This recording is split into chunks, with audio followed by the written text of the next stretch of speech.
अस्सलाम वालेकुम, मैं मुनव्वर जिलानी आपकी खिदमत में हाजिर हूँ। आज की दस्तक न्यूज़ कर्नाटका में आप लोगों का खैर मकदम है। नाजरीन, यहाँ पर देख सकते हैं हमारे बीच मौजूद हैं सादिक अहमद साहब, केपीसीसी मेंबर। सर, आज यहाँ पर जुड़ने और प्रेस मीट करने की क्या वजह आप बता सकते हैं सर? ಆ ಮುನವರ್ ಸಾಹೇಬ್ರೆ, ನಾನು ಕನ್ನಡದಲ್ಲಿ ಮಾತಾಡ್ತೀನಿ. ಯಾಕಂತಂದ್ರೆ ನಿನ್ನೆ ನಾನು ಒಂದು ನ್ಯೂಸ್ ನೋಡಿದ್ದೆ ಕನ್ನಡದಲ್ಲಿ. ಅವ್ರಿಗೆ ಕನ್ನಡ ಚೆನ್ನಾಗಿ ನೋ ಪ್ರಾಬ್ಲಮ್, ಆಯ್ತು ಕನ್ನಡದಲ್ಲಿ ಹೇಳೋ ಮಾತಾಡ್ಬೋದು. ಅವ್ರಿಗೆ ಕನ್ನಡ ಚೆನ್ನಾಗಿ ಅರ್ಥ ಆಗ್ಲಿ ಅಂತ ಅಂದ್ಬಿಟ್ಟೆ ಕನ್ನಡದಲ್ಲಿ ಹೇಳೋದಕ್ಕೆ ಇಷ್ಟಪಡ್ತೀನಿ. ಮೊದಲನೇದಾಗಿ ಆಚ್ಕಿ ದಸ್ತಕ್ ನ್ಯೂಸ್ಗೆ ನಾನು ಸ್ವಾಗತವನ್ನ ಬಯಸ್ತೀನಿ. Thanks sir. ಮುನವರ್ ಸಾಹೇಬ್ರೆ, ನಿನ್ನೆ ನಾನು ಒಂದು ನ್ಯೂಸ್ ನೋಡ್ಬೇಕಾದ್ರೆ ಆ ನ್ಯೂಸ್ ಥಂಬ್ಲೈನ್ ಅಲ್ಲಿ ನಾನು ಏನ್ ನೋಡ್ತೀನಿ ಅಂತಂದ್ರೆ, ತನ್ವೀರ್ ಸೇಠ್ ಕ್ಷೇತ್ರ fraud SIR form number 2 unique ID. ಈ ಥಂಬ್ಲೈನ್ ನಾನು ನೋಡ್ತೀನಿ. ತನ್ವೀರ್ ಸೇಠ್ ಸಾಹೇಬ್ರು ಫೋಟೋನು ಕೂಡ ಇರುತ್ತೆ ಅದರಲ್ಲಿ. ಏನ್ ನ್ಯೂಸ್ ಅಪ್ಪ ಇದು ಅಂತ ಅಂದ್ಬಿಟ್ಟು ನಾನು ಓಪನ್ ಮಾಡ್ತೀನಿ. ನಾನು ಓಪನ್ ಮಾಡ್ಬಿಟ್ಟು ಡಿಸ್ಕ್ರಿಪ್ಷನ್ ನೋಡ್ತೀನಿ. ಡಿಸ್ಕ್ರಿಪ್ಷನ್ ನೋಡಿದಾಗ ಆ ಡಿಸ್ಕ್ರಿಪ್ಷನ್ ಅಲ್ಲಿ ಏನ್ ಬರ್ದಿರ್ತಾರೆ ಅಂತಂದ್ರೆ, ಮುಸ್ಲಿಂ ಏರಿಯಾದಲ್ಲಿ SIR form fraud 2 unique ID, ಬೆಚ್ಚಿ ಬಿದ್ದ ಮತದಾರ, ನನಗೆ ಗೊತ್ತಿಲ್ಲ ಇಷ್ಟು ದೊಡ್ಡ ಮೋಸ. ನೋಡಿ, ಎರಡು ಇದ್ದಿದೆ ಪ್ರಶ್ನೆ ಇದೆ ನಂದು. ಒಂದು ಪ್ರಶ್ನೆ ಏನಂದ್ರೆ, ಈ ಸ್ಟೇಟ್ಮೆಂಟ್ ಕೊಟ್ಟಿರೋರು ಯಾರು? ಒಂದು.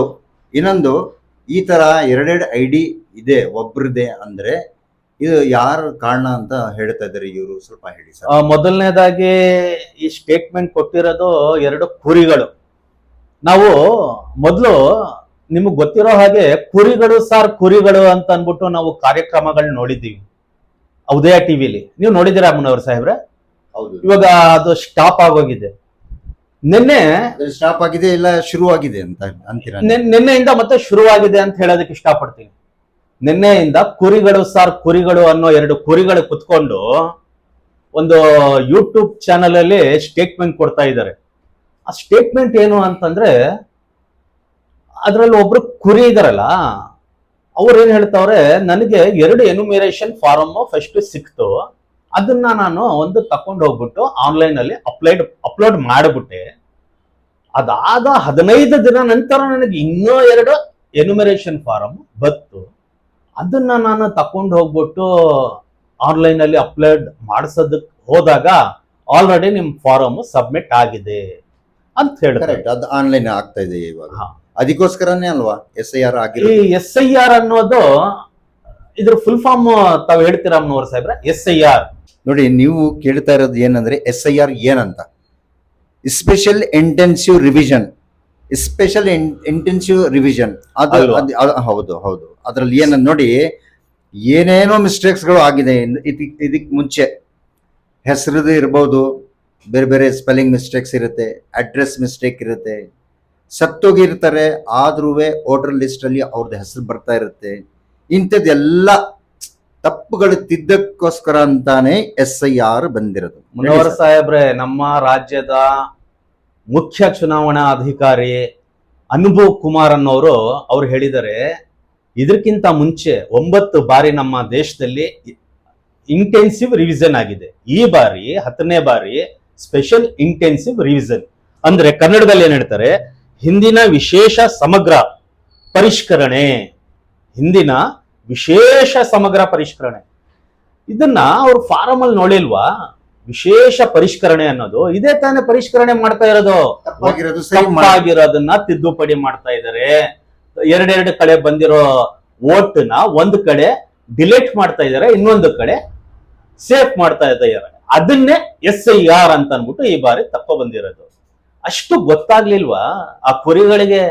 ಆ ಕುರಿಗಳಿಗೆ ಸ್ಟೇಟ್ಮೆಂಟ್ ತಗೋತಾರಲ್ಲ ಯೂಟ್ಯೂಬರು, ಅವರು ಕೂಡ ಏನ್ ಹೇಳ್ತಾ ಇದ್ದಾರೆ ಅಂತಂದ್ರೆ, ಅಯ್ಯೋ ಸಾರ್ ನಿಮ್ಗೆ ಹಿಂಗಾಗೋಯ್ತಾ ಸಾರ್, ನೋಡಿ ಯಾರಾದ DC ಲಕ್ಷ್ಮೀಕಾಂತ್ ರೆಡ್ಡಿ ಅವರೇ, ಪ್ರತಾಪ್ ಸಿಂಹ ಅವರೇ, ಯದುವೀರ್ ಸಾಹೇಬ್ರೆ, ಲಕ್ಷ್ಮಣ್ ಸಾಹೇಬ್ರೆ, ನೀವೆಲ್ಲರೂ ಕೇಳಬೇಕು, NR ಕ್ಷೇತ್ರದಲ್ಲಿ ದೇಶ ಪ್ರೇಮಿಗಳಿಗೆ ಮೋಸ ಆಗಿದೆ, ಈ ರೀತಿ ಹೇಳ್ತಾರೆ.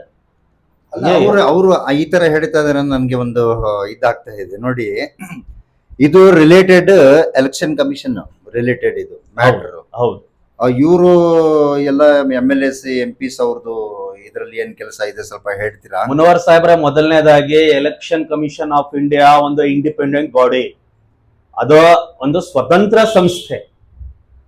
ಯಾವುದೇ ರಾಜಕೀಯ ಪಕ್ಷದ ಒತ್ತಡದ ಮೇಲೆ ಅವ್ರ ಕೆಲಸ ಮಾಡಲ್ಲ. ಮೊದಲನೇದಾಗಿ ಇದನ್ನ ತಿಳ್ಕೊಬೇಕಾಗಿತ್ತು ಆ ಯೂಟ್ಯೂಬರ್. ಪ್ರಶ್ನೆ ಮಾಡೋದು ಎಂತ ಬಂತು? SIR ಅನ್ನೋದೇ ಸಮಗ್ರ ಪರಿಷ್ಕರಣೆ. ಒಂದ್ ಕಡೆಯಿಂದ 2 ಕಡೆ ವೋಟ್ ಬಂದಿದ್ರೆ ನಿಮಗೆ ಅದನ್ನ ಒಂದು ಕ್ಯಾನ್ಸಲ್ ಮಾಡಿಸಿ ಒಂದು ನೀವು ಸೇಫ್ ಮಾಡ್ಕೊಳ್ಳಿ, ನಿಮ್ಮ ವೋಟ್ನ ನೀವು ಉಳಿಸ್ಕೊಳ್ಳಿ. ಕರೆಕ್ಟ್. ಇನ್ನೊಂದು ಏನಂದ್ರೆ ಅವ್ರು ಕ್ಯಾನ್ಸಲ್ ಮಾಡಿಲ್ಲ, ಇನ್ನೊಂದ್ ಜಾಗಕ್ಕೆ ಹೋಗಿ ಸಬ್ಮಿಟ್ ಮಾಡ್ತೀವಿ ಅಂದ್ರೂ ಆಗಲ್ಲ. ಏನಕ್ಕಂದ್ರೆ ಆನ್ಲೈನ್ ಆಲ್ರೆಡಿ ಇಡೀ ಡೀಟೇಲ್ಸ್ ನ ನೀವು ಒಂದ್ಸರಿ ಹೆಂಗಾಗ್ಬಿಡ್ತೀರಾ? ಹೌದು, ನೀವು ಅಷ್ಟು ಬುದ್ಧಿವಂತರು, ಗ್ರಾಜುಯೇಟ್ RTI ಕಾರ್ಯಕರ್ತರು ವಿಚಾರದಲ್ಲಿ ಕೆಲಸ ಮಾಡ್ತಾ ಇದ್ದಾರೆ. ಸಮುದಾಯದ ಬಗ್ಗೆ ಕಾಳಜಿ ಇಟ್ಕೊಂಡು ಕೆಲಸ ಮಾಡ್ತಾ ಇದ್ದಾರೆ. ಅವ್ರ ಕೆಲಸನ ನೋಡಿ ಎಲ್ಲರೂ ಕೂಡ ಅವ್ರಿಗೆ ಫೀಡ್ಬ್ಯಾಕ್ ಕೊಡ್ತಾ ಇದ್ದಾರೆ. ಅಷ್ಟು ದೊಡ್ಡ ಗ್ರಾಜುಯೇಟ್, ಇಂಗ್ಲಿಷ್ ಅಲ್ಲಿ ಮಾತಾಡ್ತಾರೆ. ಅವರು ಮೊದಲನೇ ಎನ್ಯುಮರೇಷನ್ ಫಾರ್ಮ್ ಫಿಲ್ಅಪ್ ಮಾಡಿದಾಗ ಅವ್ರ ಎಪಿಕ್ ನಂಬರ್ ನೋಡಿಲ್ಲ. ಎಷ್ಟು ದೊಡ್ಡ ವಿದ್ಯಾವಂತರು ಅಂತ ಅನ್ಬಿಟ್ಟು ಇದರಿಂದ ಸಾಬೀತಾಗುತ್ತೆ. ಆ 2 ಕುರಿಗಳನ್ನ ಕೂರಿಸ್ಕೊಂಡು ಆ ಯೂಟ್ಯೂಬರ್ಗೂ ಅಷ್ಟು ಅರ್ಥ ಆಗ್ಲಿಲ್ವಾ? ಅಲ್ಲ ರೀ ಸ್ವಾಮಿ, ನೀವು ಮೊದಲನೇ ಎನ್ಯುಮರೇಷನ್ ಫಾರಂ ನ ಫಿಲ್ಅಪ್ ಮಾಡಿ ಕೊಟ್ರಲ್ಲ, ಅದ್ರಲ್ಲಿ ನಿಮ್ ಎಪಿಕ್ ನಂಬರ್ ಇಲ್ವಲ್ಲ, ನೀವು ಯಾಕೆ ಇದನ್ನ ನೀವು ಫಿಲ್ಅಪ್ ಮಾಡಿ ಕೊಟ್ರಿ? ನೀವು ತಕೊಂಡು ಹೋಗ್ಬಿಟ್ಟು ಚುನಾವಣಾ ಆಯೋಗಕ್ಕೆ ಕಂಪ್ಲೇಂಟ್ ಮಾಡ್ಬೇಕಾಗಿತ್ತು. ಲಕ್ಷ್ಮೀಕಾಂತ್ ರೆಡ್ಡಿ ಅವ್ರಿಗೆ ಕಂಪ್ಲೇಂಟ್ ಮಾಡ್ಬೇಕಾಗಿತ್ತು, EROಗೆ ಕಂಪ್ಲೇಂಟ್ ಮಾಡ್ಬೇಕಾಗಿತ್ತು, BLOಗೆ ಕಂಪ್ಲೇಂಟ್ ಮಾಡ್ಬೇಕಾಗಿತ್ತು. ಎಲ್ಲಕ್ಕಿಂತ ಈಸಿ ECI ನೆಟ್ ಅಂತಿದೆ, ಅದರಲ್ಲಿ ಒಂದು ಆಪ್ಷನ್ ಇದೆ, latest for search voter list ಅಂತಂದ್ಬಿಟ್ಟು. ನಿಮ್ಮ ಎಪಿಕ್ ನಂಬರ್ ಹಾಕ್ಬಿಟ್ಟು ನೀವು ಸರ್ಚ್ ಮಾಡ್ಕೋಬಹುದಾಗಿತ್ತಲ್ಲ. ನೀವ್ ಹೆಂಗ್ರಿ ಅದು ಫಿಲ್ಅಪ್ ಮಾಡಿ ಕೊಟ್ಬಿಟ್ಟು ತಪ್ಪು ನಿಮ್ದಿಟ್ಕೊಂಡು ಮುಸ್ಲಿಂ ಏರಿಯಾದಲ್ಲಿ ಫ್ರಾಡ್ ನಡೀತೈತೆ SIR, NR ಕ್ಷೇತ್ರದಲ್ಲಿ ಫ್ರಾಡ್ ನಡೀತೈತೆ SIR ಅಂತಂದ್ಬಿಟ್ಟು ಈ ರೀತಿ ಅಪಪ್ರಚಾರ ಮಾಡಿದ್ದೀರಲ್ಲ, ಇದ್ರ ಎಷ್ಟು ಮಟ್ಟಕ್ಕೆ ಸರಿ ಇದು? ಹೌದು, ನನಗೂ ಬಂದಿಲ್ಲ, ನಿಮಗೂ ಬಂದಿಲ್ಲ, ಕೆಲವ್ರಿಗೆ ಮಾತ್ರ ಬರ್ತಾ ಇದೆ. ಈ SIR 2 ಫಾರಂ ಬರೋದಕ್ಕೆ ಕಾರಣ ಏನು ಗೊತ್ತಾ? ನಮ್ಮ ಕಾರ್ಪೊರೇಷನ್ ಲಿಮಿಟ್ ಅಲ್ಲಿ ಕಾರ್ಪೊರೇಷನ್ ವಾರ್ಡ್ಗಳಿದೆಯಲ್ಲ, ಡಿಲಿಮಿಟೇಷನ್ ಆಗುತ್ತೆ. ಇದು ಡಿಲಿಮಿಟೇಷನ್ ಆದಾಗ ಏನಾಗುತ್ತೆ, ಬೂತ್ಗಳು ಚೇಂಜ್ ಆಗುತ್ತೆ. ಅದು ಕರೆಕ್ಟ್. ಈ ಬೂತ್ಗಳು ಚೇಂಜ್ ಆದಾಗ ಈ ಬೂತ್ ಒಟ್ಟು ಆ ಕಡೆ ಹೋಗುತ್ತೆ, ಆ ಕಡೆ ಬೂತ್ ಒಟ್ಟು ಈ ಕಡೆ ಬರ್ತದೆ. ಮ್ಯಾಪಿಂಗ್ ಪ್ರಕಾರ ಡಿಲಿಮಿಟೇಷನ್ ಆಗುತ್ತಲ್ಲ, ಆ ಡಿಲಿಮಿಟೇಷನ್ ಅಲ್ಲಿ ಏನಾಗುತ್ತೆ ಅಂತಂದ್ರೆ ಬೂತ್ಗಳು ಚೇಂಜ್ ಆಗುತ್ತೆ. ಇದರಿಂದ ಆಗಿರಬಹುದು, ನೀವು 2 ID ಕಾರ್ಡ್ ಮಾಡಿಸಿರ್ಬಹುದು, ಒಂದು ID ಕಾರ್ಡ್ ಕ್ಯಾನ್ಸಲ್ ಮಾಡಿಸಿಲ್ವೇನೋ, ಅದರಿಂದ ಬಂದಿರಬಹುದು. ಆ ಸನ್ನಿವೇಶಕ್ಕೆ ತಕೊಂಡು ದೊಡ್ಡ ಇಶ್ಯೂ ಮಾಡೋ ಹಾಗೆ ಮೋಸ ಮಾಡ್ಬಿಟ್ರು, ಹಾಗೆ ಹೀಗೆ. ಆ ಆಂಕರು ಕೂಡ, ಯೂಟ್ಯೂಬರ್ ಕೂಡ ದೇಶ ಪ್ರೇಮಿಗಳು. ಆತರ ಇದ್ರೆ ನೋಡಿ, ಒಂದ್ ಮಾತು ಇಲ್ಲಿ ಹೇಳ್ತೀನಿ. ಈ ತರ ಏನಾರು ಈ NR ಕಾನ್ಸ್ಟಿಟ್ಯೂನ್ಸಿಯಲ್ಲಿ ಇಲ್ಲ ಮೈಸೂರಲ್ಲಿ ಈ ತರ ನಡೀತಾ ಇದೆ, ಫ್ರಾಡ್ ನಡೀತಾ ಇದೆ ಅಂತ SIR ತಂದಿದ್ದಾರೆ ಅಂತ ಅನ್ಕೊಳ್ಳಿ, ಬಾಕಿದು ಆಲ್ ಓವರ್ ಇಂಡಿಯಾದಲ್ಲಿ ಯಾಕೆ ಮಾಡ್ತಾ ಇದಾರೆ ಸ್ವಲ್ಪ ಹೇಳ್ಬೋದಾ? ಅದೇ ನಾನು ಹೇಳ್ತಾ ಇರೋದವ್ರಿಗೆ, ಇಡೀ ಇಂಡಿಯಾದಲ್ಲೇ SIR ಆಯ್ತಾ ಇರೋದೇ ಏನಕ್ಕೆ ಅಂತಂದ್ರೆ 2 ವೋಟ್ ಬಂದೈತೆ. ಏನಕ್ಕೆ ನಡೀತಾ ಇದೆ ಎಲ್ಲ ಆಲ್ ಓವರ್ ಇಂಡಿಯಾ? ಅಲ್ಲೆಲ್ಲ ಫ್ರಾಡ್. ಬಿಜೆಪಿಗೆಲ್ಲದಕ್ಕೆ ಅನ್ಕೋತೀನಿ. ಇವಾಗ ಬಿಜೆಪಿ ಅವರೇ SIR ಮಾಡಿಸ್ತಾ ಇರೋದು ಅಲ್ವಾ ಮುನವರ್ ಸಾಹೇಬ್ರೆ? Independent body election commission of India ಈ ಸಂಸ್ಥೆಯಿಂದ SIR ಪ್ರಕ್ರಿಯೆ ನಡೀತಾ ಇರೋದು. ಎಲ್ಲೂ ಇಲ್ಲದೆ NR ಕ್ಷೇತ್ರದಲ್ಲೇ ಫ್ರಾಡ್ SIR ಅಂದ್ರೆ ಇವ್ರು ಹೇಳೋ ಅರ್ಥ ಏನಂತಂದ್ರೆ, ಇಲ್ಲಿನ ಜನಪ್ರತಿನಿಧಿ, ಜನಪ್ರಿಯ ಶಾಸಕರು, ಸತತ 6 ಬಾರಿ ಗೆದ್ದಿರುವಂತಹ ಸೋಲಿಲ್ಲದ ಸರ್ದಾರ ಜನಪ್ರಿಯ ಶಾಸಕರಾಗಿರುವ ನಮ್ಮ ತನ್ವೀರ್ ಸೇಠ್ ಅವ್ರು ಟಾರ್ಗೆಟ್ ಮಾಡೋದಕ್ಕೋಸ್ಕರ NR ಕ್ಷೇತ್ರದ ಹೆಸರು ಉಪಯೋಗಿಸಿರೋದು ಮುನವರ್ ಸಾಹೇಬ್ರ. ಇದ್ರಲ್ಲಿ ನೀವು ಹೇಳಿದ ಪ್ರಕಾರ ಏನಂದ್ರೆ ಇವ್ರಿಗೋಸ್ಕರ ಅಂತ ಟ್ವೀಟ್ ಮಾಡ್ತಾ ಇದಾರೆ ಅಂತ. ಹೌದು. ನಮ್ಮ ಪ್ರೂಫ್ ಇದೆ? ನೀವು ಆತರ ಹೇಳ್ತಿದ್ದೀರಲ್ವಾ, ಪ್ರೂಫ್ ಇದೆಯಾ ಏನಾರ? ಅಂದ್ರೆ ನೀವು ಹೇಳ್ತಿದ ಪ್ರಕಾರ ಎಲ್ಲಾ ಸ್ಟೇಟ್ಮೆಂಟ್ಸ್ ಅಲ್ಲಿ ಇದೇ ಮಾತು ನೀವು ಹೇಳ್ತೀರಾ. ಏನಂದ್ರೆ ಯಾವ್ದು ಒಂದು ಇಶ್ಯೂ ಬಂದ್ರೆ ನೀವು ತನ್ವೀರ್ ಸೇಠ್ ಸಾಹೇಬ್ರು ವಿರುದ್ಧವಾಗಿ ಹೇಳ್ತಾರೆ ಅಂತ. ನಾನೊಂದ್ ಕ್ವಶನ್ ನಿಮ್ಗೆ ಕೇಳ್ಬೋದಾ? ಏನಂದ್ರೆ ನೋಡಿ, ಇಬ್ರು ಬಿಟ್ರೆ ಒಬ್ರು ಬಿಟ್ರೆ, ಇವಾಗ ನೀವು ಅಲಿಮುಲ್ಲಾ ಶರೀಫ್ ಬಗ್ಗೆ ನೀವು ಮಾತಾಡ್ತಾ ಇರಂತ ನಾನು ಹೇಳ್ಕೋಬೋದಾ? ಮುನವರ್ ಸಾಹೇಬ್ರೆ ಹೆಸರು ಈಗ ಮೈಸೂರಲ್ಲಿ RTI ಆಕ್ಟಿವಿಸ್ಟ್ ಅಂದ್ರೆ ಅಲೀಂ ಸಾಹೇಬ್ರೆ, ಬೇಕಾದಷ್ಟು ಜನ ಅವ್ರೆ. ಸರಿ, ಅವ್ರಿಗೆ ಬಿಟ್ಟಿ ಇನ್ ಬೇರೆಯವ್ರು ಯಾರು ತನ್ವೀರ್ ಸೇಠ್ ವಿರುದ್ಧವಾಗಿ ಮಾತಾಡೋರು ಸಿಗ್ತಾರಾ ನಿಮ್ಗೆ? ಅದ್ ಹೇಳಿ. ನಿಮಗ್ ಮೊದಲನೇದಾಗಿ ಒಂದ್ ಮಾತು ಹೇಳ್ತೀನಿ. ಈ RT ಆಕ್ಟಿವಿಸ್ಟ್ ಇದಾರಲ್ಲ, ಶ್ರೀರಂಗಪಟ್ಟಣಕ್ಕೆ ಯಾಕೆ ಹೋಗ್ತಾರೆ ಗೊತ್ತಾ ನಿಮಗೆ? ಶ್ರೀರಂಗಪಟ್ಟಣದ ಸಂಸ್ಥೆಗೆ ಅಧ್ಯಕ್ಷರು ಯಾರು ಮನೋಹರ್ ಸಾಹೇಬ್ರೆ? ನಮ್ಮ ತನ್ವೀರ್ ಸೇಠ್ ಸಾಹೇಬ್ರು. ಅಲ್ಲಿನ ಸಂಸ್ಥೆಗೆ ನಮ್ಮ ತನ್ವೀರ್ ಸೇಠ್ ಸಾಹೇಬ್ರು ಅಧ್ಯಕ್ಷರಾಗಿದ್ದಾರೆ. ಆ ಕಾರಣಕ್ಕಾಗಿ ಶ್ರೀರಂಗಪಟ್ಟಣದ್ದು ವಿಚಾರ ತಗೊಂಡು ಜನರಲ್ಲಿ ಅಪಪ್ರಚಾರ ಮಾಡ್ತಾ ಇರ್ತಾರೆ. ಮೊದಲನೇದಾಗಿ ಈ ಮೈಸೂರಲ್ಲಿ ಅವ್ರು ಎಲ್ಲೆಲ್ಲಿದ್ದಾರೆ ಸಂಸ್ಥೆಗೆ, ಅವ್ರು ಯಾವ್ಯಾವ ಸಂಸ್ಥೆಯಲ್ಲಿ ಇದ್ದಾರೆ ಆ ಸಂಸ್ಥೆಗೆಲ್ಲ ಟಾರ್ಗೆಟ್ ಮಾಡ್ತಾರೆ. ಅದು ಯಾರು? ಒಂದೇ ವ್ಯಕ್ತಿ. ಅವ್ರು ಬಿಟ್ರೆ ನಾವು ಯಾವ RTI ಕಾರ್ಯಕರ್ತನಿಗೂ ನೋಡಿಲ್ಲ ಅವ್ರ ವಿರುದ್ಧವಾಗಿ ಮಾತಾಡೋದು. ಅವ್ರ ವಿರುದ್ಧವಾಗಿ ಮಾತಾಡೋದೆ ಇಡೀ NR ಕ್ಷೇತ್ರದಲ್ಲಿ ಈ ವ್ಯಕ್ತಿ ಒಬ್ನೇ. ಅದು ಬಿಟ್ರೆ ಚುನಾವಣೆಗಳು ಬರುತ್ತೆ, ಎಲೆಕ್ಷನ್ ಬರುತ್ತೆ. ಎಲೆಕ್ಷನ್ ಬಂದಾಗ ಅದು ಸಹಜ. ಆ ಪಕ್ಷದವರು, ಈ ಪಕ್ಷದವರು, ಬಿಜೆಪಿಯನ್ನವರು ಅವ್ರ ವಿರುದ್ಧವಾಗಿ ಮಾತಾಡ್ತಾರೆ. STP ಅವರು ಅವ್ರ ವಿರುದ್ಧವಾಗಿ ಮಾತಾಡ್ತಾರೆ. ಪ್ರತಿಯೊಂದು ಪಕ್ಷನೂ ಕೂಡ ಅವ್ರ ವಿರುದ್ಧವಾಗಿ ಮಾತಾಡ್ತಾರೆ. ಅದು ಯಾವಾಗ? ಎಲೆಕ್ಷನ್ ಟೈಮಲ್ಲಿ. ಅದು ಬಿಟ್ಟು ಬೇರೆ ಟೈಮಲ್ಲಿ ಯಾರು ಕೂಡ ಅವ್ರ ವಿರುದ್ಧವಾಗಿ ಮಾತಾಡೋದನ್ನ ನಾವಂತೂ ನೋಡಿಲ್ಲ. ನೀವು ನೋಡಿದಿರಾ ಮನೋಹರ್ ಸಾಹೇಬ್ರೆ? ನೋಡಿದಿರಾ ಮನೋಹರ್ ಸಾಹೇಬ್ರೆ? ಅದೇ ಅವ್ರನ್ನ ಟಾರ್ಗೆಟ್ ಮಾಡೋದಕ್ಕೋಸ್ಕರ ಇಷ್ಟೆಲ್ಲ ಮಾಡ್ತಾ ಇದ್ದಾರೆ ಅಂತ ಅನ್ಕೋತೀನಿ. ನೀವು ಹೇಳಿದ ಪ್ರಕಾರ ಮೈಸೂರಲ್ಲಿ ಬೇರೆಯವ್ರು ಯಾರು ಇಲ್ಲ, ಇವ್ರು ಬಿಟ್ರೆ ಸದ್ಯಕ್ಕೆ ಇವಾಗ ಯಾರು ಕೂಡ ಅವ್ರ ಬಗ್ಗೆ ಅಪಪ್ರಚಾರ ಮಾಡ್ತಾ ಇಲ್ಲ. ಇಡೀ ರಾಜ್ಯದಲ್ಲಿ ಅವರು ಯಾವ ರೀತಿ ಹೆಸರುವಾಸಿಕೆ ಮಾಡೋರೆ ಅಂತಂದ್ರೆ, ಅವರ ರಾಜಕೀಯ ಜೀವನದಲ್ಲಿ ಒಂದು ಕಪ್ಪು ಚುಕ್ಕಿ ಇಲ್ಲ ಅಂತ ಅವ್ರಿಗೆ ಒಂದು ಹೆಸರುವಾಸಿಕೆ ಆಗಿದೆ. ತುಂಬಾ ಹಿರಿಯ ನಾಯಕರು, ತುಂಬಾ ಮೋಸ್ಟ್ ಸೀನಿಯರ್ ಲೀಡರ್, ಅನುಭವಿ ವ್ಯಕ್ತಿ, ಎಲ್ಲಾ ಜವಾಬ್ದಾರಿಯನ್ನು ನಿಭಾಯಿಸುವಂತಹ ಅರ್ಹತೆ ಇರುವಂತಹ ವ್ಯಕ್ತಿ ಅಂತ ಅನ್ಬಿಟ್ಟು ಅವ್ರು ತುಂಬಾ ಒಳ್ಳೆ ಹೆಸರುವಾಸಿಕೆ ಆಗಿದೆ. ಅದನ್ನ ಬಿಟ್ಟು ಅವ್ರ ವಿರುದ್ಧವಾಗಿ ಯಾರು ಮಾತಾಡೋರು ಇಲ್ಲ. ಇನ್ನೊಂದು ಕ್ವಶನ್ ಇಲ್ಲಿ ರೈಸ್ ಆಗ್ತಾ ಇದೆ ನೋಡಿ. ಅವರು ತನ್ವೀರ್ ಸೇಠ್ ಸಾಹೇಬ್ರು ಇದರಲ್ವಾ, ಅವ್ರ ವಿರುದ್ಧವಾಗಿ ಇವ್ರು ಮಾತಾಡ್ಬೇಕು ಅಂದ್ರೆ ಏನಕ್ಕೆ ಅಂತ ನೀವು ಹೇಳ್ಬೋದು? ಮನೋಹರ್ ಸಾಹೇಬ್ರೆ, ಒಂದು ರೆವಿನ್ಯೂ ಪ್ರಾಪರ್ಟಿ, ಅವ್ರದ್ದು ಒಂದು ರೆವಿನ್ಯೂ ಪ್ರಾಪರ್ಟಿ ಇದೆಯಲ್ಲ, ಆ ಪ್ರಾಪರ್ಟಿ ಬಗ್ಗೆ ಏನೋ ಅವ್ರದ್ದು ನಡ್ಕೊಂಡು ಬರ್ತಾ ಇದೆ. ಪರ್ಸನಲ್ ವಿಷಯ ಇದೆ, ಅವ್ರ ವೈಯಕ್ತಿಕ ವಿಷಯನ ಎತ್ಕೊಂಡು ಅವ್ರು ಬೇರೆ ಬೇರೆ ರೀತಿಯಲ್ಲಿ ಅವ್ರಿಗೆ ತೊಂದರೆ ಕೊಡುವಂತ ಕೆಲಸ, ಅವ್ರಿಗೆ ಅಪಪ್ರಚಾರ ಮಾಡುವಂತ ಕೆಲಸ ಇದನ್ನ ಮಾಡ್ಕೊಂಡೇ ಬರ್ತಾ ಇದಾರೆ. ಮಾಡ್ಲಿ, ಎಷ್ಟು ಮಾಡ್ತಾರೆ ಮಾಡ್ಲಿ. ಅವ್ರು ಎಷ್ಟು ಮಾಡ್ತಾ ಇರ್ತಾರೆ ಅವ್ರು ಅಷ್ಟು ಎತ್ತರಕ್ಕೆ ಬೆಳೀತಾ ಇದ್ದಾರೆ. ಅದ್ರಿಂದ ಇವ್ರು ಮಾಡೋದು ಇದರಿಂದ ಇವ್ರಿಗೆ ಏನಾದ್ರು ನಷ್ಟ ಆಗ್ತಾ ಇದೆಯಾ ಅಂತ ಸ್ವಲ್ಪ ಹೇಳಿ. ಯಾರಿಗೆ? ತನ್ವೀರ್ ಸೇಠ್ ಸಾಹೇಬ್ರಿಗೆ. ಮುನ್ನವರ್ ಸಾಹೇಬ್ರೆ, ಅವ್ರು ಗೆದ್ದಿರುವಂತಹ ಲೀಡ್ ಎಷ್ಟು ಹೇಳಿ? 33,000 ಚಿಲ್ಲರೆ ಓಟ್. ಮುಂದಿನ ದಿನಗಳಲ್ಲಿ ಬಹುಶಃ ಒಂದು 50,000 ಲೀಡಿಂದ ಗೆಲ್ಬಹುದು. ಲೀಡ್, ಟೋಟಲ್ ಓಟ್ಸ್ ಅಲ್ಲ, ಲೀಡ್ 50,000 ಓಟಲ್ಲಿ ಗೆಲ್ಲಬಹುದು ಅವ್ರು. ಇವ್ರು ಎಷ್ಟು ಅವ್ರ ಬಗ್ಗೆ ಹೇಳ್ತಾ ಇದ್ದಾರೆ, ಅವ್ರು ಅಷ್ಟೇ ಎತ್ತರಕ್ಕೆ ಬೆಳೀತಾ ಇದ್ದಾರೆ. ಮತ್ತೆ ಆ ಯೂಟ್ಯೂಬರ್ಗೂ ನಾನು ಏನ್ ಹೇಳೋದಕ್ಕೆ ಇಷ್ಟಪಡ್ತೀನಿ ಅಂತಂದ್ರೆ, ನೀವು ಆ 2 ಕುರಿಗಳನ್ನ ಕೂರಿಸ್ಕೊಂಡು ನಿನ್ನೆ ಸ್ಟೇಟ್ಮೆಂಟ್ ತಕೊಂಡ್ರಲ್ಲ, ನೀವೊಂದು ಯೂಟ್ಯೂಬರ್ ಆಗ್ಬಿಟ್ಟು ಅವ್ರು ಕೇಳುವಂತ ಪ್ರಶ್ನೆ ಕೇಳ್ಬೇಕಾಗಿತ್ತು. ತನ್ವೀರ್ ಸೇಠ್ ಕ್ಷೇತ್ರದಲ್ಲಿ SIR ಫ್ರಾಡ್ ಅಂತಂದ್ರೆ ಯಾವ ತರ ಹಾಕಿದ್ರಿ ನೀವು ಅದನ್ನ? ಅವರು NR ಕ್ಷೇತ್ರದ ವೋಟರ್ಸೇ ನಿಮ್ಮ ಹತ್ರ ಬಂದಿದ್ದು, ಆದ್ರೆ ಅವ್ರ ಹತ್ರ ಕೇಳ್ಬೇಕಾಗಿತ್ತು. ನೀವು ಏನಕ್ಕೆ ಬಂದಿದ್ದೀರಾ, ಏನ್ ಸಮಾಚಾರ? ನೀವು ಈ ರೀತಿ ಅವ್ರು ಬಂದು ಹೇಳಿದ್ರು, ನೀವು ಅದನ್ನ ಸ್ಟೇಟ್ಮೆಂಟ್ ತಗೊಂಡು ವೈರಲ್ ಮಾಡಿದ್ರಿ. ಇದನ್ನೆಲ್ಲ ಅಪಪ್ರಚಾರ, ನೀವು ಎಷ್ಟು ಅಪಪ್ರಚಾರ ಮಾಡಿದ್ರು ಕೂಡ ಅವ್ರ ರಾಜಕೀಯ ಜೀವನಕ್ಕೆ ಯಾವುದೇ ರೀತಿಯ ಪರಿಣಾಮ ಬೀಳಲ್ಲ. ಮುನವರ್ ಸಾಹೇಬ್ರೆ, ಮತ್ತೆ ಆ ನ್ಯೂಸ್ ಅಲ್ಲಿ ನನಗೆ ಇನ್ನೊಂದು ಆಶ್ಚರ್ಯವಾಗಿರೋದು ಒಂದು ವಿಷಯ. ಅದೇನಂತಂದ್ರೆ, ಆ ಯೂಟ್ಯೂಬರು ದೇಶ ಪ್ರೇಮಿ ಅಂತಾರೆ, ಸರಿ ಆಯ್ತು. ಆ ಕುರಿಗಳಿಗೆ ದೇಶ ಪ್ರೇಮಿಗಳಂತ, ನಾವೆಲ್ಲ ದೇಶಭಕ್ತರೆ, ನಾವೆಲ್ಲ ದೇಶ ಪ್ರೇಮಿಗಳೇ, ಒಪ್ಕೊಳ್ಳೋಣ. ಪ್ರಾಮಾಣಿಕವಾದ ಹಿಂದೂಗಳು ಅಂತ 2 ಬಾರಿ ಹೇಳ್ತಾರೆ. ಅದು ನನಗೊಂದು ಸ್ವಲ್ಪ ಕನ್ಫ್ಯೂಸ್ ಆಯ್ತು. ಪ್ರಾಮಾಣಿಕವಾದ ಹಿಂದೂಸ್ತಾನಿಗಳು ಅಂತ ಯಾರ ಮೇಲೆ ಹೇಳಿದ್ರು ಅಂತ. ಆ 2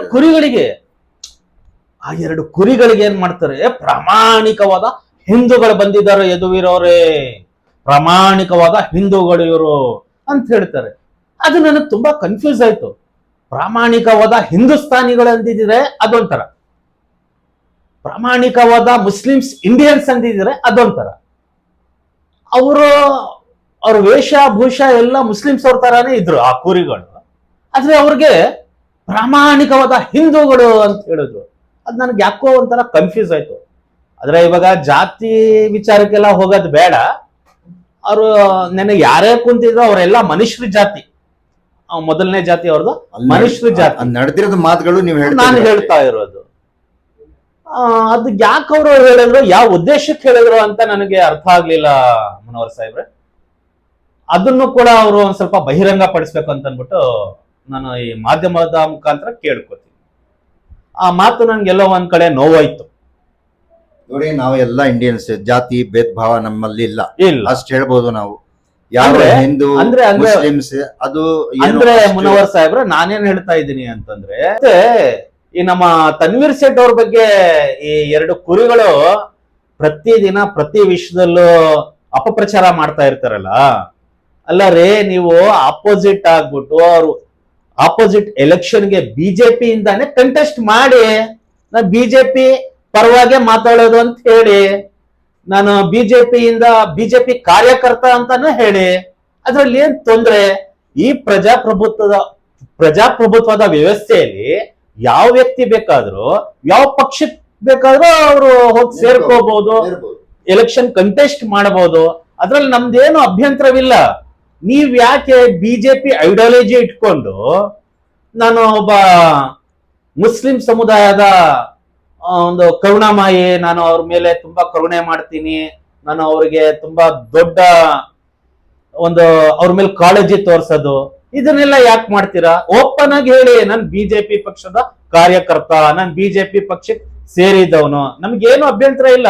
ಅದು ನಿಮ್ಮ ಹಕ್ಕು, ನಿಮ್ಮ ಪಕ್ಷ, ಸೇರ್ಕೊಳ್ಳಿ. ಆ ಪಕ್ಷಕ್ಕೆ ಸೇರ್ಕೊಂಡು ಆ ಪಕ್ಷದ ನೀವು ಬಾವುಟ ಹಾರಿಸಿ, ಆ ಪಕ್ಷದ ನೀವು ಮಫ್ರಲ್ ಹಾಕೊಂಡೆ ಕುತ್ಕೊಂಡು ಮಾತಾಡಿ, ನಮಗೇನು ಅಭ್ಯಂತರ ಇಲ್ಲ. ಐಡಿಯಾಲಜಿ ಎಲ್ಲ ಬಿಜೆಪಿ ಇಟ್ಕೊಂಡು ಬೇರೆ ರೀತಿ ನೀವು ಮಾತಾಡೋದು ಅದು ಕೂಡ ಸರಿ ಇಲ್ಲ. ಇಷ್ಟು ಹೇಳ್ತಾನ. ನಮ್ಮ ಸಂವಿಧಾನದಲ್ಲಿ ಅವಕಾಶ ಇದೆ ಎಲ್ಲರಿಗೂ, ಪ್ರತಿಯೊಬ್ಬರಿಗೂ. ಯಾರು ಬೇಕಾದ್ರೂ, ನಾನ್ ಬೇಕಾದ್ರೂ ಬಿಜೆಪಿಗೆ ಹೋಗ್ಬೋದು, ಕಾಂಗ್ರೆಸ್ ಹೋಗ್ಬೋದು, ಜನತಾದಳ್ಗೆ ಹೋಗ್ಬೋದು, SDPI ಹೋಗ್ಬೋದು, ಬೇಕಾದ್ರೂ ಹೋಗ್ಬೋದು, ಯಾರು ಕೇಳಂಗಿಲ್ಲ. ಇದು ಯಾಕೆ ಹೇಳ್ತಾ ಇದ್ದೀನಿ ಅಂತಂದ್ರೆ, ಒಂದು ಬಿಜೆಪಿ ಲೋಕಲ್ ಲೀಡರ್ ಅವ್ರಿಗೆ ಇವರು ಆಹ್ವಾನ ಕೊಡ್ತಾರೆ, ಇನ್ವೈಟ್ ಮಾಡ್ತಾರೆ, ಬನ್ನಿ ನಮ್ ಶಾಂತಿನಗರ ರಸ್ತೆಗೆ ಬನ್ನಿ, ಪ್ರಶ್ನೆ ಮಾಡಿ. ಆದ್ರೆ ಅವ್ರ ಲೀಡರ್ಸ್ ಗಳ ಜೊತೆಲಿ ಅವರ ಲಿಂಕ್ ಇದೆ ಅಂತ ನೀವು ಹೇಳ. ಹೌದು, ಒಂದ್ ಡೌಟ್ ನಿಮ್ಗೆ ಬರ್ತಾ ಇದೆ. ಡೌಟ್ ನಮಗೆ ಇರೋ ಅನುಮಾನನ ಅದನ್ನ ನೀವು ಓಪನ್ ಆಗಿ ಬಂದು ನಾನು ಬಿಜೆಪಿ ಪಕ್ಷದವನೇ ಅಂತ ಹೇಳಿ, ಅದ್ರಲ್ಲಿ ಏನಿದೆ? ಬಿಜೆಪಿ ಪಕ್ಷದವ್ರಿಗೆಲ್ಲ ನೀವು ಇನ್ವೈಟ್ ಮಾಡ್ತಾ ಇದೀರಾ, ಬನ್ನಿ ನಮ್ ಶಾಂತಿನಗರಕ್ಕೆ ಪ್ರಶ್ನೆ ಮಾಡಿ, ಇಲ್ಲಿ ಏನೋ ಒತ್ತುವರಿ ಮಾಡ್ಕೊಂಡಿದ್ದಾರೆ, ಇಲ್ಲಿ ಬೀದಿ ಬದಿ ವ್ಯಾಪಾರಿಗಳು ತುಂಬಾ ಒತ್ತುವರಿ ಮಾಡ್ಕೊಂಡು ತೊಂದರೆ ಕೊಡ್ತಾ ಇದ್ದಾರೆ ಅಂತ ಅವಕಾಶ ಇದು ಏನೋ ಅವ್ರಿಗೆ ಇನ್ವೈಟ್ ಮಾಡ್ತಾ ಇದ್ದೀರಲ್ಲ. ನೀವು ಓಪನ್ ಆಗಿ ಹೇಳಿ, ನಾನು ಬಿಜೆಪಿ ಪಕ್ಷದವನೇ, ನನ್ನ ಲೀಡರ್ಗಳು ಬಿಜೆಪಿ ಲೀಡರ್ಗಳೇ, ನಾನು ಅದಕ್ಕೆ ಅವ್ರಿಗೆ ಕರೆಯೋದು. ಈ ಕ್ಷೇತ್ರದ MLA ಕಾಂಗ್ರೆಸ್ ಪಕ್ಷದವರು, ಅವ್ರಿಗೆ ನನ್ನ ಏನೇ ಸಮಸ್ಯೆನೂ ಹೇಳ್ಕೊಳೋದಕ್ಕೆ ಇಷ್ಟ ಇಲ್ಲ, ನಾನು ಬಿಜೆಪಿ ಅವ್ರಿಗೆ ಹೇಳೋದು ಅಂತ ಓಪನ್ ಆಗಿ ನೀವು ಬಿಜೆಪಿ ಪಕ್ಷದವರೇ ಅಂತ ಹೇಳ್ಕೊಡಿ. ಅದ್ರಲ್ಲಿ ಏನ್ ಸಮಸ್ಯೆ ಇದೆ ಅಲ್ವಾ ಮುನವರ್ ಸಾಹೇಬ್ರೆ? ಸರಿ ಸರಿ. ಹಾಗೆ ಯೂಟ್ಯೂಬರ್ಸ್ ಮಾತು ಕೂಡ ನನ್ಗೆ ಯಾಕೋ ಒಂಥರ ಕನ್ಫ್ಯೂಸ್ ಆಯ್ತು. ಅದಕ್ಕೋಸ್ಕರ ನಾನು ರಿಪೀಟ್ ಆಗಿ ಹೇಳ್ತಾ ಇದ್ದೀನಿ. ಅವರು ಯಾಕೆ ಆ ರೀತಿ ಹೇಳಿದ್ರು, ಪ್ರಾಮಾಣಿಕವಾದ ಹಿಂದೂಗಳು ಅಂತ ಹೇಳಿದ್ರು, ಅದ್ ನನ್ಗೆಲ್ಲೋ ಒಂದ್ ಕಡೆ ಬೇಜಾರು ಆಯ್ತು, ಕನ್ಫ್ಯೂಸ್ ಆಯ್ತು ಮುನವರ್ ಸಾಹೇಬ್ರೆ. ಅದು ಬಿಟ್ಟಾಗಿ ಏನು ಬೇರೆ ಏನಾರು ಒಂದು ಮಾತುಗಳು ಇದ್ರೆ ನೀವು ಹೇಳ್ಬೋದು. ಅದು ಪದೇ ಪದೇ ಹೇಳೋದು ಚೆನ್ನಾಗಿರಲ್ಲ. ಏನೋ ಒಂದು ಅವ್ನು ಕನ್ಫ್ಯೂಸ್ ಆಗಿರ್ಬೋದು, ಇಲ್ಲ ಅವರು ಮೋಸ್ಟ್ಲಿ ಅದು ಕರ್ನಾಟಕ ಹಾಕಿಲ್ಲ ಕಣ, ಈ ತರದೆಲ್ಲ ಪ್ರಾಬ್ಲಮ್ಸ್ ಇರುತ್ತೆ. ಅವ್ರದ್ದು ಏನ್ ಪ್ರಾಬ್ಲಮ್ ಇದೆ ಗೊತ್ತಿಲ್ಲ. ಏನಕ್ಕಂದ್ರೆ ಒಬ್ರು ಮುಸ್ಲಿಮ್ಸ್ಗೆ ಆತರ ಹೇಳಬೇಕು ಅಂದ್ರೆ ಏನೋ ನನ್ಗೂ ಅರ್ಥ ಆಗ್ತಾ ಇಲ್ಲ ರೀ. ಪ್ರಾಮಾಣಿಕವಾದ ಹಿಂದೂಗಳು ಏನು ಹೇಳ್ಬೋದು, ಅದ್ ನನಗೊಂದ್ ಸ್ವಲ್ಪ ಕನ್ಫ್ಯೂಸ್ ಆಯ್ತು ಮನೋಹರ್ ಸಾಹೇಬ್ರೆ. ನೀವು ಹೇಳ್ತಾ ಇರೋದು ಪ್ರಕಾರ ನೋಡಿ, ಎಲ್ಲಾ ಸ್ಟೇಟ್ಮೆಂಟ್ಸ್ ಅಲ್ಲಿ, ಅವ್ರ ಸ್ಟೇಟ್ಮೆಂಟ್ಸ್ ಅಲ್ಲಿ ತನ್ವೀರ್ ಸೇಠ್ ಸಾಹೇಬ್ರು ವಿರುದ್ಧವಾಗೇ ಹೇಳ್ತಾರೆ. ಹೌದು, ಈ ಒಂದು ಮಾತು ನೀವು ಹೇಳ್ತಾ ಇದ್ದೀರಾ, ಅದ ಮೇಲೆ ಸ್ವಲ್ಪ ನನ್ಗೆ ಡೌಟ್ ಆಗ್ತಾ ಇದೆ, ಏನು ಅಂತ. ಇವ್ರು ಬಿಟ್ಟು ಬೇರೆಯವ್ರು ಯಾರು ಆತರ ಮಾತಾಡ್ತಾ ಇದ್ದೀರಾ ಇಲ್ಲ ಅಂತ ನನ್ಗೆ ಡೌಟ್. ನಾನಂತೂ ಇವಾಗ ತನಕ ಕೇಳಿಲ್ಲ. ಇಲ್ಲ ಮನೋಹರ್ ಸಾಹೇಬ್ರೆ, ಯಾರು ಕೂಡ ಈ ನಮ್ಮ NR ಕ್ಷೇತ್ರದಲ್ಲಿ ಎಲೆಕ್ಷನ್ ಇಲ್ದಿರೋ ಟೈಮಲ್ಲಿ ಸಣ್ಣ ಪುಟ್ಟ ಸಮಸ್ಯೆಗಳಾದಾಗ MLA, ನಾವು ಯಾಕೆ MLA ಪ್ರಶ್ನೆ ಮಾಡಬಾರ್ದಂತಲ್ಲ. ಈ ಪ್ರಜಾಪ್ರಭುತ್ವದ ವ್ಯವಸ್ಥೆಯಲ್ಲಿ ಪ್ರತಿಯೊಬ್ಬರಿಗೂ ಕೂಡ ಸಂವಿಧಾನ ಹಕ್ಕು ಕೊಟ್ಟಿದೆ, ಪ್ರಶ್ನೆ ಮಾಡಬಹುದು. ಅವರು ನಮ್ಮ ಜನಪ್ರತಿನಿಧಿ, ಪ್ರಜಾಪ್ರತಿನಿಧಿ. ಅವ್ರಿಗೆ ನಾವು ಸಂಪೂರ್ಣವಾಗಿ ಅವ್ರಿಗೆ ನಾವು ಪ್ರಶ್ನೆ ಮಾಡ್ತೀವಿ. ಪ್ರಶ್ನೆ ಮಾಡಬಾರ್ದು ಅಂತಲ್ಲ, ಅಪಪ್ರಚಾರ ಮಾಡಬಾರ್ದು, ಸಮಸ್ಯೆಗಳನ್ನ ಹೇಳ್ಕೋಬೇಕು, ಕನ್ಫ್ಯೂಷನ್ ತರಬಾರ್ದು. ನೋಡಿ, ಅವರು RTI ಆಕ್ಟಿವಿಸ್ಟ್ ಅವರು, ಹೌದು ಅಲ್ವಾ? ಅವ್ರಿಗೆ ಯಾವಾಗ ಈ ವಿಷಯ ಗೊತ್ತಾಯ್ತು, ಇವರು ಇನ್ಫಾರ್ಮೇಶನ್ ಕಲೆಕ್ಟ್ ಮಾಡ್ಬೋದಲ್ವಾ? ಒಂದು ಕಂಪ್ಲೇಂಟ್ ಲಾಡ್ಜ್ ಮಾಡ್ಬೋದಲ್ವಾ? ಒಂದೇ ಸಮಸ್ಯೆಗಲ್ಲ, ಮಾಡಲ್ಲ. ಯಾವುದೇ ಸಮಸ್ಯೆ ಇರಲಿ, ಯಾವ್ದಾದ್ರು ಸಮಸ್ಯೆ ನಾವು MLA ಗೆಲ್ಸಿರೋದೇ ಏನಕ್ಕೆ? ನಮ್ಮ ಸಮಸ್ಯೆಗಳಿಗೆ ಪರಿಹಾರ ಕೊಡೋದಕ್ಕೆ. ನೀವು ಪ್ರಶ್ನೆ ಮಾಡದೆ ಬರೀ ಅಪಪ್ರಚಾರ ಅಂತಂದ್ರೆ ನಿಮ್ ಕೆಲ್ಸಗಳಾಗುತ್ತಾ? ನೀವು ಅವರಿಂದ ಕೆಲಸ ತಗೊಳ್ಳಲ್ಲ ಬಿಡಿ. ನೀವು BJP ಲೀಡರ್ಗೆ ನೀವು ಕಾಲ್ ಮಾಡಿ ಕರೀತಾ ಇದೀರಾ, ಅವರಿಂದ ನೀವು ಕೆಲಸ ತಗೋತಾ ಇದೀರಾ, ಮುಂದಕ್ಕೂ ನೀವು ಕೆಲಸ ತಕೊಳ್ಳಿ. ಆದ್ರೆ ಅವ್ರನ್ನ ಮೊದ್ಲು ಗೆಲ್ಸಿ, ಇವ್ರನ್ನ ಸೋಲಿಸ್ಬಿಟ್ಟು ಅವ್ರನ್ನ ಗೆಲ್ಲಿಸ್ಬಿಟ್ಟು BJP ಅವ್ರಿಗೆ, ಆಮೇಲೆ ಅವರಿಂದ ಕೆಲಸ ತಕೊಳ್ಳಿ. ಬೇಡ ಅಂತ ಹೇಳ್ತಾ ಇಲ್ಲ. ಇವಾಗ ಪ್ರೆಸೆಂಟ್ MLA ನಮ್ಮ ಕ್ಷೇತ್ರಕ್ಕೆ ಕಾಂಗ್ರೆಸ್ ಪಕ್ಷದ ಸತತ 6 ಬಾರಿ ಗೆದ್ದಿರುವ ಸೋಲಿಲ್ಲದ ಸರದಾರ, ನಿಷ್ಠಾವಂತ ಕಾಂಗ್ರೆಸ್ ಪಕ್ಷದ ಕಾರ್ಯಕರ್ತರಾಗಿ ಅವರು MLA ಆಗಿದ್ದಾರೆ. ಪ್ರೆಸೆಂಟ್ MLA, ಮುಂದಿನ ದಿನಗಳಲ್ಲಿ ಅವರು ಸಚಿವರು ಕೂಡ ಆಗ್ತಾ ಇದ್ದಾರೆ. ನಿಮ್ದೇನೇ ಸಮಸ್ಯೆ ಇದ್ರು ಬಗೆಹರಿಸೋದು ಈ ಕ್ಷೇತ್ರದಲ್ಲಿ ಅವ್ರ ಕೈಯಿಂದಾನೇ ಸಾಧ್ಯ ಹೊರತು ಇನ್ ಯಾರ ಕೈಯಿಂದಾನೂ ಆಗೋದಿಲ್ಲ. ಮುನವರ್ ಸಾಹೇಬ್ರೆ, ಇದನ್ನ ನಾನು ಹೇಳೋದಕ್ಕೆ ಇಷ್ಟಪಡ್ತೀನಿ. ನೋಡಿ, ನೀವು ಅದು ಏನಂದ್ರೆ, ನೋಡಿ ಸರ್, ಇವಾಗ ಈ ಎಲೆಕ್ಷನ್ ಮ್ಯಾಟರ್ಸ್ ರಿಲೇಟೆಡ್ ಯಾರಿಗಿದೆ ಅಂದ್ರೆ ಎಲೆಕ್ಷನ್ ಕಮಿಷನ್ಗೆ ರಿಲೇಟೆಡ್ ಇದೆ. ಇದರಲ್ಲಿ ಡಬಲ್ ಆಗಿದೆ, ಟ್ರಿಬಲ್ ಆಗಿದೆ, ಆ ಕಡೆ 2 ID ಕಾರ್ಡ್ ಇದೆ, ಅದು ಇದು ಇದೆಲ್ಲ ರಿಲೇಟೆಡ್ ತನ್ವೀರ್ ಸೇಠ್ಗೆ ನಾನು ಹೇಳಕ್ಕೆ ಇಷ್ಟಪಡಲ್ಲ. ಏನಕ್ಕಂದ್ರೆ ಅವ್ರಿಗೆ ರಿಲೇಟೆಡ್ ಇಲ್ಲ. ಇದು ಇದು ಕೇಸ್ ಮಾಡಬೇಕು ಇಲ್ಲ ಕೇಳಬೇಕು ಅಂದ್ರೆ ಎಲೆಕ್ಷನ್ ಕಮಿಷನ್ ಅದರ ಹೋಗಿ ಕೇಳ್ಕೋಬೇಕು. ಹೌದು, ಆ ಸುಮ್ನೆ ಅಪಪ್ರಚಾರ ಮಾಡಿ ಇವ್ರ ವಿರುದ್ಧವಾಗಿ ಹೇಳಬೇಕು ಅಂದ್ರೆ ಅದರಿಂದ ಏನು ಲಾಭ ಸಿಕ್ಕಲ್ಲ ಅಂತ ನಾನು ಅನ್ಕೋತೀನಿ ಅಷ್ಟೇ. ಅಂದ್ರೆ ಇದೆಲ್ಲ ಎಲೆಕ್ಷನ್ ನಿಂತ್ಕೊಳ್ಳೋ ಪ್ಲಾನ್ ಇರಬಹುದು. ನಿಂತ್ಕೊಳ್ಳಿ, ಎಲೆಕ್ಷನ್ ಅಲ್ಲಿ ನಿಂತ್ಕೊಂಡಾಗ ಇದ್ರ 4 ಪಟ್ಟು ಅಪಪ್ರಚಾರ ಮಾಡಿ ಅವ್ರ ವಿರುದ್ಧ ಹೇಳಿ ಎಲೆಕ್ಷನ್ ಗೆದ್ಕೊ ಬನ್ನಿ ಅಲ್ವಾ? ಒಂದು ವ್ಯಕ್ತಿ, ಒಂದು ರಾಜಕೀಯ ಪ್ರಭಾವಿ ವ್ಯಕ್ತಿ ಬಗ್ಗೆ ಈ ರೀತಿ ಪ್ರತಿದಿನ ಮಾತಾಡ್ಬೇಕು ಅಂತಂದ್ರೆ ಅದ್ರ ಹಿಂದೆ ಒಂದು ಉದ್ದೇಶ ಇರ್ತದೆ. ಆ ಉದ್ದೇಶ ಏನು? ಬಿಚ್ಚ ಹೇಳಿ ಎಲೆಕ್ಷನ್ ನಿಂತ್ಕೋತೀನಿ, ಎಲೆಕ್ಷನ್ ಅಲ್ಲಿ ಕಂಟೆಸ್ಟ್ ಮಾಡ್ತೀನಿ, ತನ್ವೀರ್ ಸೇಠ್ ಸೋಲಿಸ್ತೀನಿ ಅಂತ ಹೇಳಿ ಅಲ್ವಾ? ಮುನವರ್ ಸಾಹೇಬ್ರೆ, ಎಲೆಕ್ಷನ್ ಟೈಮಲ್ಲಿ ರಾಜಕೀಯ ಮಾಡಿ ಎಲೆಕ್ಷನ್ ಇಲ್ಲ, ಏನೂ ಇಲ್ಲ.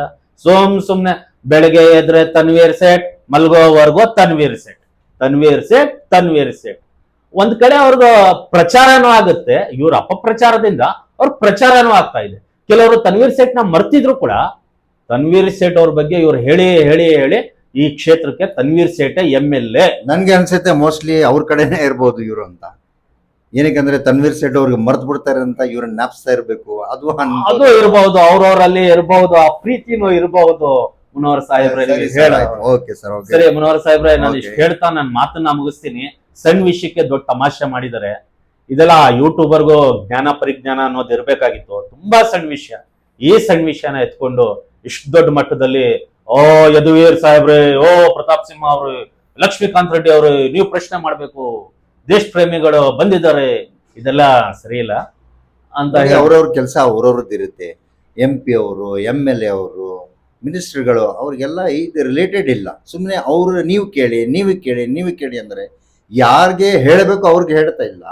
ಇಲ್ದಿರೋರ್ಗೆಲ್ಲ ಸುಮ್ಮನೆ ನೀವು ಬಂದ್ ಕೇಳಿ, ಅವ್ರು ಬಂದ್ ಕೇಳಿ, ಹೆಂಗೆ ಇದಾಯ್ತು, ಡಬಲ್ ಆಯ್ತು ಅಂತ. ಏನಿದು ಸ್ವಲ್ಪನೂ ಅರ್ಥ ಆಗ್ತಾ ಇಲ್ಲಪ್ಪ. ನನ್ ಕಾಮನ್ ಸೆನ್ಸ್ ಇಲ್ಲ. ಅವ್ರು ಮೊದ್ಲೇ ಬಂದ್ ಕೂತ್ಕೊಂಡಿದ್ದು ಕುರಿಗಳು. ಆ ಕುರಿಗಳಿಗೆ ನ್ಯಾಯವಾಗಿ ಕನ್ನಡ ಮಾತಾಡೋದಕ್ ಬರ್ತಾ ಇಲ್ಲ. ಹೆಂಗೋ ಮಾತಾಡ್ತಾವ್ರೆ. ಅವ್ರ ಮಾತನ್ನ ಅರ್ಥ ಮಾಡ್ಕೊಂಡ್ರಲ್ಲ ನೀವು ಪ್ರಶ್ನೆ ಮಾಡಬಾರ್ದೇನ್ರಿ? ಸರಿ, ಪರವಾಗಿಲ್ಲ, ಇರಲಿ, ಆಗತ್ತೆ. ಅವನೊಂದು ಈ ಸ್ಟೇಟ್ಮೆಂಟ್ ಈ ರೀತಿ ಆಗುತ್ತೆ. ಓಕೆ ಸರ್, ಥ್ಯಾಂಕ್ಸ್ ಸರ್, ತುಂಬಾ ಥ್ಯಾಂಕ್ಸ್. ಧನ್ಯವಾದ ಮುನವರ್ ಸಾಹೇಬ್ರೆ.